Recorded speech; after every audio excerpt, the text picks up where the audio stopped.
শ্লোক ৮ প্রকৃতিং সাম্বষ্টভ্য বিসৃজামি পুনঃ পুনঃ ভূতগ্রাম্যিমং কৃৎস্নম অবসং প্রকৃতের বশাৎ। বাংলা অর্থ: আমি আমার নিজ প্রকৃতিকে নিয়ন্ত্রণ করে বারবার সমস্ত জীবসমষ্টিকে সৃষ্টি করি। এরা সবাই প্রকৃতির অধীনে অবশ্যভাবে পরিচালিত হয়। ঈশ্বরের দ্বারা সৃষ্টি।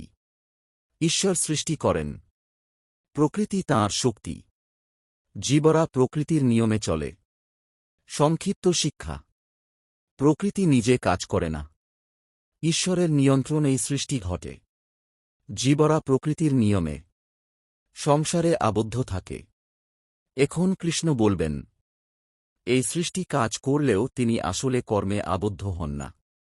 শ্লোক ৯ ন চ মাং তানি কর্মাণি নিবধ্নন্তি ধনঞ্জয় উদাসীনবদাসীনম অশক্তং তেষু কর্মসু। বাংলা অর্থ: হে ধনঞ্জয় অর্জুন, এই সব কর্ম আমাকে আবদ্ধ করে না। আমি যেন নিরাসক্ত ও উদাসীনভাবে অবস্থান করি এবং সেই কর্মগুলোর সাথে আসক্ত নই। নিরাসক্ত ঈশ্বর। সৃষ্টি হয়, কর্ম ঘটে, কিন্তু ঈশ্বর আসক্ত নন। সংক্ষিপ্ত শিক্ষা: আসক্তি বন্ধন, নিরাসক্তি স্বাধীনতা। ঈশ্বর কাজ করেন, কিন্তু কর্মে আবদ্ধ হন না। এখন কৃষ্ণ বলবেন, প্রকৃতি তাঁর অধীনে থেকে কিভাবে জগৎ পরিচালনা করে। শ্লোক ১০ ময়াধ্যক্ষেন প্রকৃতিক সুজতে সচরাচরম হেতুনানেন কাউন্তে জগদ্দিপরিবর্ততে। বাংলা অর্থ: হে কাউন্তে অর্জুন, আমার অধীনে থেকেই প্রকৃতি এই চলমান ও স্থির জগৎকে সৃষ্টি করে। এই কারণেই জগৎ বারবার পরিবর্তিত হয়। ঈশ্বরের অধীনে প্রকৃতি। প্রকৃতি কাজ করে, কিন্তু ঈশ্বরের অধীনে, তাই জগৎ পরিবর্তিত হয়। সংক্ষিপ্ত শিক্ষা: প্রকৃতি ঈশ্বরের শক্তি। ঈশ্বরই প্রকৃতিকে পরিচালনা করেন, তাই সৃষ্টি, স্থিতি ও লয় ঘটে। এখন কৃষ্ণ বলবেন, কেন কিছু মানুষ তাঁকে সাধারণ মানুষ মনে করে ভুল করে। শ্লোক ১১ অবজানন্তি মাং মূঢ়া মানুষিং তনুমাশ্রিতম পরং ভাবং জানন্ত মম ভূতমহেশ্বরম। বাংলা অর্থ: মূর্খ মানুষরা আমাকে অবজ্ঞা করে। যখন আমি মানুষের রূপ গ্রহণ করি, তারা আমার পরম স্বরূপ জানে না, যে আমি সমস্ত জীবের মহান ঈশ্বর, ঈশ্বরের সত্য স্বরূপ। ঈশ্বর মানুষের রূপ নিতে পারেন, কিন্তু তিনি সাধারণ মানুষ নন। তিনি সকল জীবের পরম ঈশ্বর। সংক্ষিপ্ত শিক্ষা: ঈশ্বর যখন মানবরূপে আসেন, অনেকে তাঁকে চিনতে পারে না, কারণ তারা তাঁর দিব্য স্বরূপ বোঝে না। এখন কৃষ্ণ বলবেন, যারা তাঁকে বুঝতে পারে না তাদের জীবন কেমন হয়।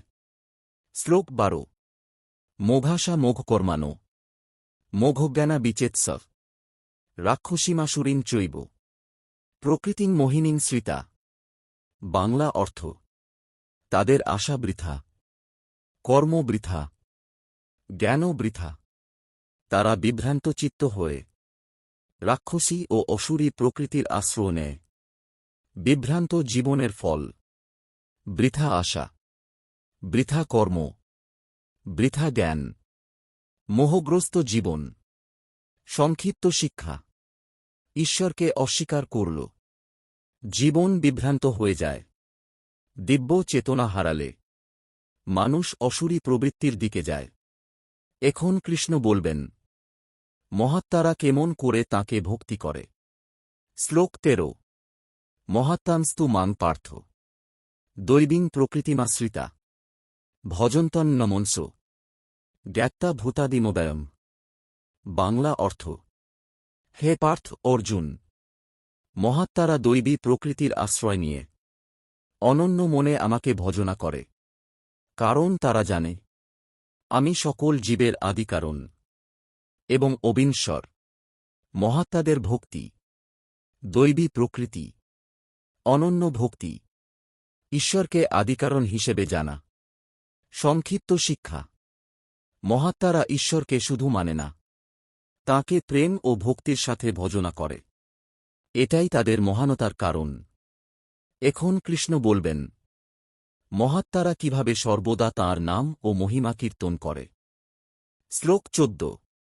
সততং কীর্তযন্ত মাং যতন্তশ্চ দৃঢ়ব্রতা নমস্যন্তশ্চ মাং ভক্তা নিত্যযুক্তা উপাস্তে। বাংলা অর্থ: মহাত্মারা সর্বদা আমার নাম কীর্তন করে, দৃঢ় সংকল্পে চেষ্টা করে, ভক্তিভরে আমাকে প্রণাম করে এবং সর্বদা আমার উপাসনা করে। ভক্তদের জীবন: সর্বদা নাম কীর্তন, দৃঢ় সংকল্প, ভক্তি ও প্রণাম, সর্বদা উপাসনা। সংক্ষিপ্ত শিক্ষা। ভক্তির পথ মানে শুধু বিশ্বাস নয়, নাম কীর্তন, ভক্তি এবং ঈশ্বর স্মরণ, এইগুলোই ভক্তের জীবন। এখন কৃষ্ণ বলবেন কিছু ভক্ত জ্ঞানযোগের মাধ্যমে তাঁকে উপাসনা করে।